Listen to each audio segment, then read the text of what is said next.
महाराष्ट्र में मिली हार को कांग्रेस आसानी से पचा नहीं पा रही है। अपनी हार की समीक्षा और ईवीएम को लेकर एक बार फिर नेता प्रतिपक्ष राहुल गांधी और कांग्रेस की सांसद प्रियंका गांधी वाड्रा के साथ दिल्ली के पूर्व मुख्यमंत्री आम आदमी पार्टी के संयोजक अरविंद केजरीवाल महाराष्ट्र का दौरा करने वाले। तीनों नेताओं के एक साथ इस दौरे से राजनीतिक गहमागहमी बढ़ी है। आपको बताते हैं कि महाराष्ट्र के इस दौरे में कब राहुल, प्रियंका और केजरीवाल साथ नजर आएंगे, साथ ही बीएमसी चुनाव में कांग्रेस की क्या स्थिति होने वाली है और नेताओं की बैठक जो हो रही है वो कहां होगी।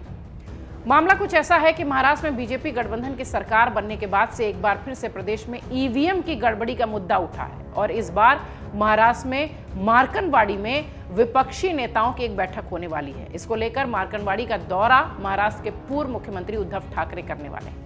मार्कनवाड़ी में राहुल, प्रियंका और केजरीवाल मिलने वाले हैं। मालसीरस विधानसभा क्षेत्र के विधायक उत्तम का कहना है कि राहुल, प्रियंका और केजरीवाल 10 जनवरी को यहां पहुंचेंगे, लेकिन उससे पहले 5 जनवरी को आदित्य ठाकरे का भी दौरा इस इलाके में। महाराष्ट्र विधानसभा 2024 के लिए 20 नवंबर को हुए वोटिंग के बाद 23 नवंबर को मतगणना में बीजेपी ने महायुति को अप्रत्याशित सफलता मिली थी, यानी महायुति ने अप्रत्याशित जीत हासिल की थी और नतीजों की घोषणा के बाद पूरे राज्य में ईवीएम का मुद्दा गरमाया था। विपक्षी दल बीजेपी पर चुनाव आयोग की मिलीभगत से ईवीएम में गड़बड़ी करके चुनाव जीतने का आरोप लगा रहे थे। इधर मालसीरस तालुका के मारकवाड़ी में ग्रामीणों ने बैलेट पेपर के माध्यम से ट्रायल वोट कराने की कोशिश की थी, लेकिन प्रशासन ने इसकी अनुमति नहीं दी।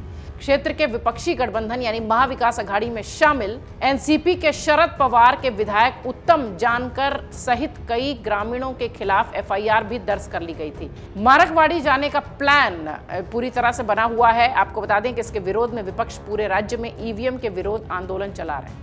मारकवाड़ी के ग्रामीणों को समर्थन देने के लिए अब लोकसभा में विपक्ष के नेता राहुल गांधी, कांग्रेसी सांसद प्रियंका गांधी और दिल्ली में पूर्व मुख्यमंत्री रहे आम आदमी पार्टी के संयोजक अरविंद केजरीवाल महाराष्ट्र के इस इलाके में जाएंगे और पूर्व मुख्यमंत्री उद्धव ठाकरे भी यहां पहुंचने वाले हैं। फुल प्रूफ प्लानिंग की गई है यहां पर आने वाले चुनावों को लेकर तय कार्यक्रमों को आगे बढ़ाने की। इससे पहले एनसीपी के वरिष्ठ नेता शरद पवार और एनसीपी के ही प्रदेश अध्यक्ष जयंत पाटिल, विद्या चौहान, कांग्रेस के प्रदेश अध्यक्ष नाना पटोले ईवीएम का विरोध कर रहे थे और ग्रामीणों के समर्थन के लिए मारकवाड़ी भी पहुंचे थे। वहीं बीजेपी विधायक गोपीचंद पडलकर और विधायक श्रद्धा भाऊ खोत ने मारकवाड़ी में ईवीएम का समर्थन करने वालों के साथ एक सभा भी की थी।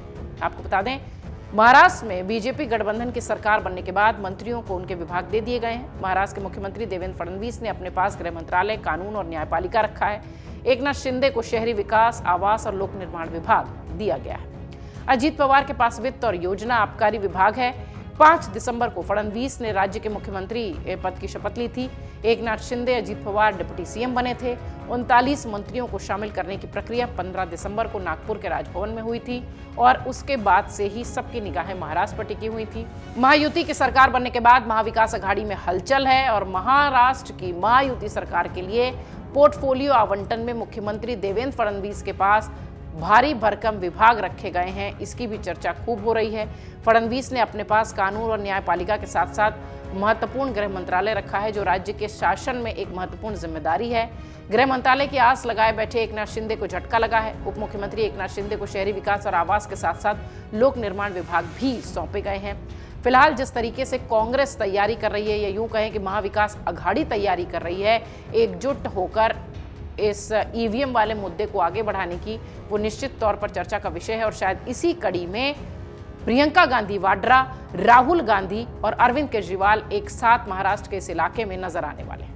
अगर आप ये वीडियो YouTube पर देख रहे हैं तो हमारे चैनल को सब्सक्राइब कर बेल आइकन दबाएं और Facebook पर देख रहे हैं तो हमारे पेज को लाइक करें। 8 मिलियन प्लस सब्सक्राइबर, आपके इस भरोसे के लिए बहुत धन्यवाद।